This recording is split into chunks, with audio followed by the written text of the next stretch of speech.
Hello viewers, এডুটেইনমেন্ট YouTube চ্যানেলে আজকে একটি ছোট গল্প আলোচনা করা হবে। গল্পটির নাম দ্য আইজ হ্যাভ ইট, লিখেছেন রাস্কিন বন্ড। আর এই রাস্কিন বন্ডের অরিজিন কিন্তু Indian. He was by origin an Indian writer. পরে ইংল্যান্ডের সেটেলমেন্ট তিনি পেয়েছেন, ইংল্যান্ডে সেটেল হয়ে গেছেন। এই গল্পে মানব হৃদয়ের উপলব্ধির কথা বলা হয়েছে। একটা সেম জিনিসের উপরে বিভিন্ন মানুষের বিচারবোধ বিভিন্ন রকম। একটা সুন্দর জিনিসের উপরে বিভিন্ন মানুষের সৌন্দর্যবোধ বিভিন্ন রকম। তো একটা জিনিস সুন্দর বা অসুন্দর, ভালো কি খারাপ, the beauty depends on the I of the বিহোল্ডার। দর্শকের যে দেখছে সে কিভাবে দেখছে, কোন দৃষ্টিকোণ থেকে দেখছে, তার উপরে ডিপেন্ড করে সেই জিনিসটা সেই মানুষের কাছে সুন্দর কি অসুন্দর। Realisation of beauty, the aesthetic power, aestheticism and the aesthetic value of anything depends or varies from man to man. এই আইস হ্যাভ ইট গল্পটি 1953 সালে লেখা হয়েছিল, 1953, এবং এটার যে অরিজিনাল টাইটেল, সেই টাইটেলটা ছিল the eyes are not here. The eyes are not here এটা ছিল। এখানে তিনটে ক্যারেক্টার রয়েছে। ন্যারেটর মানে বক্তা, গল্পের কথক। 2 নম্বর হচ্ছে একটি গার্ল, একজন মেয়ে, আর হচ্ছে থার্ড প্যাসেঞ্জার, তিনজন। তো এই গল্পটির সেটিং হচ্ছে একটা ট্রেন। সেই ট্রেনে গল্পটি হয়েছে, পুরো গল্পটা হয়েছে। তো রাস্কিন বন্ড আরো কিছু গুরুত্বপূর্ণ বই লিখেছে, যেগুলো হচ্ছে the room on the roof, rain in the mountain, the angry river. এগুলো তার উল্লেখযোগ্য লেখার মধ্যে পড়ে। গল্পটির আমি পড়বো আর সাথে সাথে বাংলা এক্সপ্লেইন করব, তাতে গল্পটিও পড়া হবে, বাংলা মিনিংটাও জানা হবে। আর এটা ছোট গল্প। ছোট গল্প কি? ছোট গল্পের কয়েকটা বৈশিষ্ট্য আমি বলিনি। ছোট গল্প যে সবসময় আকারে খুব ছোটই হবে তা কিন্তু ব্যাপার নয়। ছোট গল্পের পরিসর খুব ছোট হবে, ক্যারেক্টার যত সম্ভব কম থাকবে, প্লট একটাই মেইন প্লট থাকবে, সাব প্লট থাকবে না। এটি হবে খুব সাজেস্টিভ, ব্যঞ্জনাধর্মী। মানে কি, যে যেটা বলা হচ্ছে সেটাই কিন্তু অ্যাকচুয়াল কথা নয়, এর পিছনে যে কথাটা রয়েছে, যে মেসেজ, মোরাল, যেটা শেখাতে চেয়েছেন, যেটা বলতে চেয়েছেন, যেটা এখানে স্পষ্টভাবে বলা হয়নি, হিডেন রয়েছে, সেটাই কিন্তু আসল রাইটিং। এখন জন কিটসের একটা কথা মনে পড়ে এই প্রসঙ্গে, heard melodies are sweet but those unheard are sweeter. যে সুরটা আমি শুনতে পাচ্ছি সেটা মিষ্টি, কিন্তু দোজ আনহার্ড, যেটা শুনতে পাচ্ছি না, যে সুরটা এই সুরের পিছনে রয়েছে, অরিজিনাল যেটা বলতে চেয়েছে মেসেজ, সেটা হচ্ছে আসল সুর, এবং সেটা সুইটার। যখন আমি বুঝতে পারবো তখন সেটা এই শোনা সুরের চেয়েও বেশি মিষ্টি লাগবে। আর হচ্ছে আমাদের সেন্স, যে সুরটা শোনা যায় সেটা আমি কান দিয়ে শুনছি, আর যেটা শুনতে পাচ্ছি না, যেটা আমি পরে অনুভব করে বুঝতে পারছি, যেটা মনের চক্ষু দিয়ে, মনের কান দিয়ে আমি দেখতে পাচ্ছি, শুনতে পাচ্ছি, সেটা আরো সুইটার হবে। তো এই গল্পটিও সাজেস্টিভ। এর পিছনে অনেক বক্তব্য রয়েছে যা গল্পটার মধ্যে বলা হচ্ছে, কিন্তু এর পিছনে রয়েছে আরো মেসেজ। ছোট গল্পের সংজ্ঞা আমরা রবীন্দ্রনাথের একটি কবিতা থেকে ভালো মতো দিতে পারি। ছোট্ট প্রাণ, ছোট্ট ব্যথা, ছোট্ট ছোট্ট দুঃখ কথা, নিতান্তই সহজ সরল, অজস্র বিস্তৃত রাশি, প্রত্যহ যেতেছে ভাসি, তারই 2-4টি অশ্রু জল।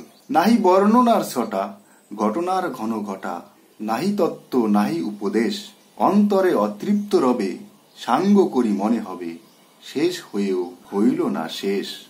এই পুরোটা কিন্তু ছোট গল্পের বৈশিষ্ট্যের সঙ্গে মিলে যায়। ছোট্ট ছোট্ট কথা থাকবে, দুঃখ কথা সাধারণ মানুষের, ছোট্ট ছোট্ট পরিসর, প্লট থাকবে সংক্ষিপ্ত, আর শেষ হওয়ার পরেও মনে হবে শেষ হয়নি, আরো কিছু এর মধ্যে রয়েছে, মনে একটা কোশ্চেন, চাহাত থেকে যাবে। এই গল্পটা যখন শেষ হচ্ছে আমরা দেখতে পাবো, তখন মনে হচ্ছে এরপরে কি হলো, কোশ্চেন মনের মধ্যে, হয়তো আরো কিছু হলো, এটা হতে পারে। এই যে ভাবনা চিন্তা, মানুষকে এইভাবে রেখে দেওয়া, শেষ হয়েও যেন হইল না শেষ, এটাই ছোট গল্পের আইডিয়াল পরিসমাপ্তি। তো পড়ি।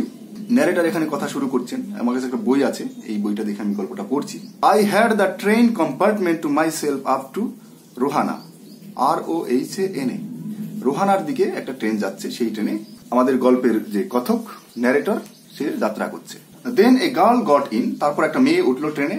The couple who saw her of, যে দম্পতি তাকে বিদায় জানাতে এসেছিল, ওয়ার প্রবাবলি হার প্যারেন্টস, হয়তোবা তারা তাদের মা বাবা। They seemed very anxious about her comfort, আর তাদের খুব উদ্বিগ্ন দেখাচ্ছিল তাদের মেয়ের যে যাত্রা আরামদায়ক হবে কিনা, এই বিষয়ে তারা খুব উদ্বিগ্ন ছিল, এটা বোঝা যাচ্ছে। And the woman gave the girl detailed instructions, পুরোপুরি উপদেশ দিচ্ছে কি করে যাবে সেই তার মা। As to where to keep the things, কোথায় জিনিসপত্র রাখতে হবে। When not to learn out of the window, কখন জানলার বাইরে মাথা রাখা যাবে না। And how to avoid speaking two strangers, এবং অপরিচিতদের সঙ্গে কি করে কথা বলা এড়িয়ে যেতে হবে, কম কথা বলতে হবে, এইসব বিষয়ে মেয়েকে মা উপদেশ দিয়ে ট্রেনে চাপিয়ে দিচ্ছে, চড়িয়ে দিচ্ছে। They called their goodbye and the train pulled out of the station. তারা বিদায় নিয়ে চলে গেল, ট্রেন স্টেশন থেকে বেরিয়ে যাত্রা শুরু করে দিল। As I was totally blind at that time, যে সেই সময় আমি কিন্তু টোটালি ব্লাইন্ড ছিলাম। তার মানে যেখানে ন্যারেটর, যে গল্পের কথক, সে কিন্তু blind, totally blind. My eyes sensitive only to light and darkness, আমার চোখ শুধু বুঝতে পারে যে আলো হয়েছে কি অন্ধকার হয়েছে, আলো আর অন্ধকারের প্রতিই কিন্তু শুধু আমার চোখ sensitive. I was unable to tell what the girl looked like, আমি বলতে পারছি না যে মেয়েটা দেখতে কেমন ছিল, কারণ আমি তো অন্ধ। But I knew she wore slippers from the way they slapped against her heels, কিন্তু আমি নিশ্চিত সে একটা স্লিপার্স পরেছিল, আর সেই স্লিপার্সটা তার গোড়ালির সঙ্গে বারবার আঘাত করছিল। এই আঘাতের শব্দ শুনেই কিন্তু আমি বুঝতে পারছি সে স্লিপার পরেছিল, স্ল্যাপিং সাউন্ড থেকে আমি বুঝতে পারছি। তাহলে এটা ফার্স্ট পার্সন ন্যারেটিভ, বোঝা যাচ্ছে I first person. First person narrative হলে আমরা সেখানে অটোবায়োগ্রাফিক্যাল টাচ পাই, আত্মজীবনীমূলক একটা টাচ পাই। যে রাইটার তাহলে এখানে কি করছে, রাস্কিন বন্ড একজন ব্লাইন্ড ম্যানের অনুভূতিকে নিজের মধ্যে নিয়ে নিয়েছে, এবং নিজের মধ্যে নিয়ে আই ফার্স্ট পার্সন ন্যারেটিভে লিখছে যে একটা ব্লাইন্ড ম্যানের অনুভূতি, সেন্সিটিভনেস কিভাবে কাজ করতে পারে সেই দৃষ্টিভঙ্গি থেকে। From the perspective of a blind man he is writing, he is filling the feelings of a blind man and writing this content. It would take me some times to discover something about her look, and perhaps I never would, but I liked the sound of her voice and even the sound of her slippers. আমি তাকে তো দেখতে পাচ্ছি না, কিন্তু তার শব্দ আমি শুনতে পাচ্ছি, তার যে হাঁটার হিল, গোড়ালির শব্দ, সেটা আমি শুনতে পাচ্ছি। এই শব্দ শুনে আমি অনুভব করার চেষ্টা করছি সে দেখতে কেমন হবে। Are you going all the way to Dehra, I asked, আমি তাকে জিজ্ঞাসা করলাম তুমি কি পুরোটাই দেরার দিকে যাচ্ছ, দেরাতে যাবে? দেরা মতলব Dehradun. I must have been sitting in a dark corner because my voice startled her. আর তখনই আমি বুঝতে পারলাম যে আমি হয়তো অন্ধকার এক কর্নারে বসেছিলাম, কারণ আমার ভয়েস তাকে হতভম্ব করে দিল। সেই থেকে বুঝতে পারলাম যে আমি অন্ধকার কর্নারে ছিলাম, সে আমাকে দেখতে পায়নি। She gave a little exclamation and said, I didn't know anyone else was here. সে বলল যে ওহো মাই গড, এখানে কেউ বসে আছে, আমি বুঝতেই পারিনি যে আপনি এখানে বসে আছেন। Well, it often happens that people with good eyesight fail to see what is right in front of them. মেয়েটি কি বলল, এটা হতে পারে যাদের খুব ভালো দৃষ্টিশক্তি আছে তারা মাঝে মাঝে সামনের জিনিসকে তারা অ্যাভয়েড করে যায়, তাই তারা দেখতে পায় না মাঝে মাঝে। মানে মেয়েটা কিন্তু বুঝতে পারেনি যে রাইটার আর ন্যারেটর এখানে অন্ধ। They have too much to take in, I suppose, whereas people who cannot see have to take on in only the essentials, whatever registers must telling on their remaining senses. তারা দেখতে পায় না, তাদের কথা আলাদা, কিন্তু যারা দেখতে পায় না তাদের অন্যান্য সেন্স দিয়ে কিন্তু তারা বুঝতে পারে। আর যাদের চোখ আছে তারা কি করে, যে তাদের মনের দিক থেকে জিনিসকে অ্যাভয়েড করে যায়, সেই জন্য তারা মাঝে মাঝে দেখতে পায় না। বা মনের চক্ষু অন্ধ হলে তারা দেখতে পায় না। আর যদি মনের চক্ষু অন্ধ না হয়, মনের চোখের দৃষ্টিশক্তি যদি থাকে, তাহলে সে বাইরের চোখ অন্ধ হলেও কিন্তু সেই বিষয়টা বুঝে নেবে। I didn't see you either, I said, but I heard you come in. Writer কি বলছে, ন্যারেটর কি বলছে, ন্যারেটর যে আমি আপনাকে দেখতে পাইনি, কিন্তু আপনি যে আসছিলেন তার শব্দ আমি শুনতে পেয়েছি, সে থেকে বুঝতে পেরেছি যে কেউ আসছে। I wondered if I would be able to prevent her from discovering that I was blind. আর আমি চাইছিলাম যে মেয়েটি যেন না বুঝতে পারে আমি অন্ধ। Provided I keep to my seat, I thought it wouldn't be too difficult. আর আমি ভাবলাম যে আমার সিটটা যদি ওকে দিয়ে দেই তাহলে কেমন হয়। দ্য গার্ল সেড, মেয়েটি বলল, I am getting off at শরণপুর। মেয়েটি বলল আমি কোথায় যাব, শরণপুর, SAHARANPUR। মেয়েটি শরণপুরে যাবে বলে বলল। My aunt is meeting me there, কারণ সেখানে মেয়েটির কে থাকে, আন্ট থাকে, সেই আন্টের সঙ্গে দেখা করতে যাচ্ছে, যে আমার আন্ট ওখান থেকে দেখা করতে যাব। Then I had better not get too familiar, I replied. আমি তখন বললাম তাহলে তো আপনার সঙ্গে বেশি একটা পরিচয় জমে উঠবে না, আলাপচারিতা জমে উঠবে না বেশি একটা। Ants are usually formidable creatures, আর আন্টরা টেরিবল ক্রিয়েচার্স, একদম দুর্দান্ত চরিত্র তারা। Where are you going, she asked, সে এবার আমাকে জিজ্ঞেস করছে যে আপনি কোথায় যাচ্ছেন। To Dehra and then to Missouri, narrator বলছে আমি দেরা যাব, তারপর ওখান থেকে আমি মিসৌরিতে যাব। Oh how lucky you are, I wished I were going to Missouri. মেয়েটি বলল আপনি কত ভাগ্যবান, আমিও ভাবছি যে আমি যদি মিসৌরি যেতে পারতাম কত ভালো হতো। I loved the hills specially in October. আর মেয়েটি বলছে আমি অক্টোবরের যে হিলসের যে সৌন্দর্য হয়, সেই অক্টোবরের যে পাহাড়গুলো দেখতে লাগে, সেই অক্টোবরের পাহাড়কে আমি দেখতে খুব ভালোবাসি, আমার ভালো লাগে, যে আমি ইচ্ছা করি যদি আমি যেখানে অক্টোবরের হিলের সৌন্দর্য উপভোগ করতে পারতাম। Yes this is the best time I said. আমি বললাম হ্যাঁ এটাই সবচেয়ে উপযুক্ত সময় পাহাড়কে উপভোগ করার, এই অক্টোবরটাই হচ্ছে সবচেয়ে best time. Calling on my memories. এবার আমি আমার মেমোরি থেকে স্মরণ করে বললাম হ্যাঁ এটা হচ্ছে best time. The hills are covered with wild dahlias, the sun is delicious, and at night you can sit in front of a log fire and drink a little brandy. The writer is describing the beautiful situation in a beautiful place and beautiful enjoyment of the mind. বলেছে এই সময়টা কেন ভালো time, কারণ এই সময়ে ওখানে dahlia ফুল ফোটে যেগুলো সূর্যের আলোতে খুবই সুন্দর দেখায়, এবং সেখানে রাত্রিবেলাতে কাঠের আগুন জ্বালিয়ে তার সামনে বসে ব্র্যান্ডি, এক ধরনের মদ, সেটা পান করা খুবই আনন্দদায়ক ব্যাপার। Most of the tourists have gone and the roads are quiet and almost deserted. আর এখন যখন ট্রেন চলছে এই সময়ে অধিকাংশ টুরিস্টরা চলে গেছে, এখন নেই সেখানে, এবং রাস্তা ডেজার্টেড, নির্জন। Yes October is the best time. আর এই সময় অক্টোবরটা সত্যি বেস্ট টাইম, কারণ এই সময় মানুষের ভিড় অত থাকে না, টুরিস্টরা চলে যায় এবং এই সময় যে সৌন্দর্য সেটা বেড়ে ওঠে। শি ওয়াজ সাইলেন্ট, সে নীরবে থাকলো। I wandered if my words had touched her or whether she thought me a romantic fool. এখন হচ্ছে রাইটার সন্দেহ প্রকাশ করছে যে আমার কথা কি তার মনে ধরেছে, হৃদয়ে লেগেছে, নাকি সে আমাকে একদম রোমান্টিক ফুল, বোকা ভাবছে, রোমান্টিক বোকা। Then I made a mistake.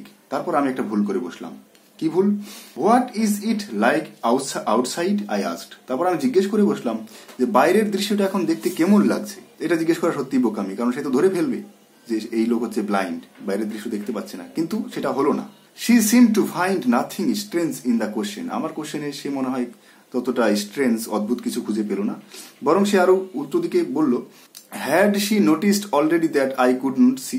সে আমার কথায় ততটা অদ্ভুত কিছু মনে করলো না, আর আমার তখন মনে মনে জিজ্ঞাসা করলাম যে সে কি ধরে ফেলেছে যে আমি দেখতে পাই না। But her next question removed my doubts. কিন্তু তার সে যে পরবর্তী একটা কোশ্চেন আমাকে জিজ্ঞেস করলো, এতে আমার সন্দেহ দূর হয়ে গেল। Why don't you look out of the window, she asked. সে বলল আপনি জানালার বাইরে তাকাচ্ছেন না কেন, তাহলে তো দেখতে পাবেন। তার মানে সে বুঝতে পারেনি। I moved easily alone the birth and felt for the window less. তারপর আমি জানালার যে খিড়কি সেটা খুললাম। The window was open and I faced it making A pretence of studying the landscape. তারপর আমি জানলা খুলে এমন ভাব করলাম যে আমি বাইরের যে ভূমিরূপ দৃশ্য আমি দেখছি, এরকম একটা ভাব করলাম। I hard the painting of the engine. ইঞ্জিনের শব্দ, ট্রেন তো চলছে তার শব্দ শুনতে পাচ্ছি। দ্য রাম্বেল অফ দ্য হুইলস, চাকার যে শব্দ, গড়গড়ানি শব্দ, সেটা আমি শুনতে পাচ্ছি। And in my minds I, মনের চোখে, আই কুড সি, আমি দেখতে পাচ্ছিলাম Telegraph post flashing by.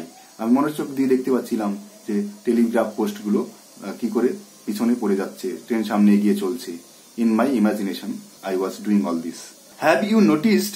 I ventured. আমি বললাম যে তুমি কি দেখতে পাচ্ছ that the trees seem to be moving while we seem to be standing still?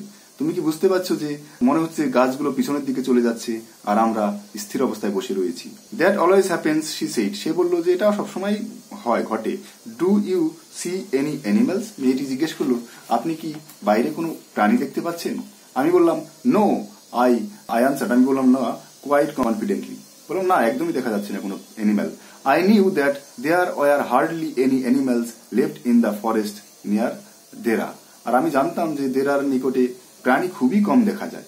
তাহলে আমি যদি বলি না দেখা যাচ্ছে না, তাহলে হয়তো উত্তরটা ঠিক হবে, আমি ধরা পড়বো না। I turned from the window and faced the girl, and for a while we sat in silence. তারপর আমি জানালার কাছ থেকে এসে মেয়েটির সামনাসামনি বসলাম। তারপর দুজনে কিছু সময় ধরে নীরবে বসে থাকলাম। You have an interesting face. আমি বললাম যে তোমার মুখটা খুব ইন্টারেস্টিং। আই রিমার্ক, আমি মন্তব্য করলাম। I was becoming quite daring. ধীরে ধীরে আমি সাহসী হয়ে উঠছিলাম। But it was a safe remark. কিন্তু আমি জানতাম এটা একটা নিরাপদ মন্তব্য, কারণ অধিকাংশ মেয়েরাই এই রিমার্কটা পছন্দ করে। সুতরাং এই মন্তব্য করার পিছনে কোনো ভয় থাকবে না, ভয় নেই, এটা safe remark. Few girls can resist flattery. সামান্য কিছু মেয়েরা আছে যারা এই ফ্ল্যাটারিকে প্রশ্রয় দেয় না, আর অধিকাংশই কিন্তু তারা ফ্ল্যাটারিকে প্রতিহত করতে পারে না, ফ্ল্যাটারি অ্যাকসেপ্ট করে, তোষামত প্রশংসা চায় তারা। তাহলে দেখুন মেয়েদের সম্পর্কে একটা মন্তব্য করলো এখানে writer. She loved pleasantly a clear ringing love. সে তারপর হাসলো। It is nice to be told I have an interesting face. ভালো কথা বলেছেন যে আমার একটা ইন্টারেস্টিং ফেস রয়েছে। I am tired of people telling me I have a pretty face. এবং আমি শুনতে শুনতে ক্লান্ত হয়ে পড়েছি যে মানুষ আমাকে বলে আমার নাকি সুন্দর ফেস রয়েছে, আর আপনি বললেন ইন্টারেস্টিং। তাহলে দেখুন দুটো শব্দ এখানে, প্রেটি অ্যান্ড ইন্টারেস্টিং। ইন্টারেস্টিং বলতে তার মধ্যে কিউরিওসিটি থাকবে, ও কৌতূহল থাকবে, মনে হয় যেন আরো কিছু জানার ইচ্ছে এখানে। একটা হচ্ছে সৌন্দর্যবোধ, আর একটা হচ্ছে ইনকোয়ারিং মাইন্ড। কোনো বিষয় বা জিনিস থেকে কোনো কিছু জানার যে বোধ, সেইখান থেকে জাগে ইন্টারেস্ট। আর কোনো কিছু এনজয় করা, সেটা কৌতূহল বাদ দিয়ে তার সৌন্দর্যটাকে এনজয় করা, এইখান থেকে প্রেটি বিউটি ব্যাপারটা আসে। তো একটা ডিপেন্ড করছে interesting face, mind her brain, এই দুটো মিলিয়ে যে সৌন্দর্যবোধ এইখান থেকে জাগছে হচ্ছে ইন্টারেস্টিং ফেসের ঘটনা ব্যাপার। আর যদি বলা হয় প্রেটি ফেস, তাহলে অত বাদ বিচার না করেই, মন আর মাথা না খাটিয়েই শুধু চোখ দিয়ে দেখে যে সৌন্দর্য আসে, সেইখান থেকে বলা যায় যে প্রেটিনেস। তাহলে ফিলিংস অফ আদার্স, অন্যদের যে ফিলিং, সেই ফিলিং দিয়ে তারা শুধু যে বাইরের সৌন্দর্য প্রেটি এটাকে দেখতে পায়। কিন্তু এখানে ন্যারেটর দেখতে পাচ্ছেন মনের চোখ দিয়ে আর মাথার বুদ্ধি খাটিয়ে। তাহলে এই দুটো মিলিয়ে যখন সে দেখতে পাচ্ছে, তখন দাঁড়াচ্ছে ইন্টারেস্টিং ফেস। এখানে সে আরো যেন কৌতূহল নিবৃত্তি করছে বা আরো জানতে চাইছে মেয়েটি সম্পর্কে। তারপর ন্যারেটর বলছে, well an interesting face can also be pretty face. হ্যাঁ, ইন্টারেস্টিং ফেস যে প্রেটি সুন্দর হবে না তা না, ইন্টারেস্টিং ফেসও প্রেটি ফেস হতে পারে। তার মানে এখানে আমরা জানি যে ট্যালেন্ট, ইন্টেলেক্ট, জিনিয়াস এর সাথে সাথে আউটওয়ার্ড বিউটি, এই দুটো যখন ট্যালেন্ট অ্যান্ড বিউটির কম্বিনেশন যখন হবে, সেটা হবে highest. You are a very gallant young man. মেয়েটি আমার সম্পর্কে মন্তব্য করছে। মেয়েটি বলল যে আপনি খুবই সাহসী মানুষ। সে said, but why are you so serious? আপনি তো সিরিয়াস হয়ে পড়ছেন কেন? মেয়েটি আমাকে বলল, I thought then I would try to laugh for her, but the thought of laughter only made me feel troubled and lonely. এবং আমি যখন ভাবলাম যে আমার একটু হাসা উচিত, কিন্তু ভাবলাম না, এই হাসতে গিয়ে আবার অন্যরকম কোনো সিচুয়েশন দাঁড়াবে কিনা, এই ভাবনাটাই আমাকে মনের মধ্যে সংশয় তৈরি করলো এবং আমি নিজেকে লনলি ফিল করতে লাগলাম। Well soon B at your station I said. আমি বললাম ঠিক আছে, তাড়াতাড়ি তোমার স্টেশনে আমরা আসছি। Thank goodness it is a short journey.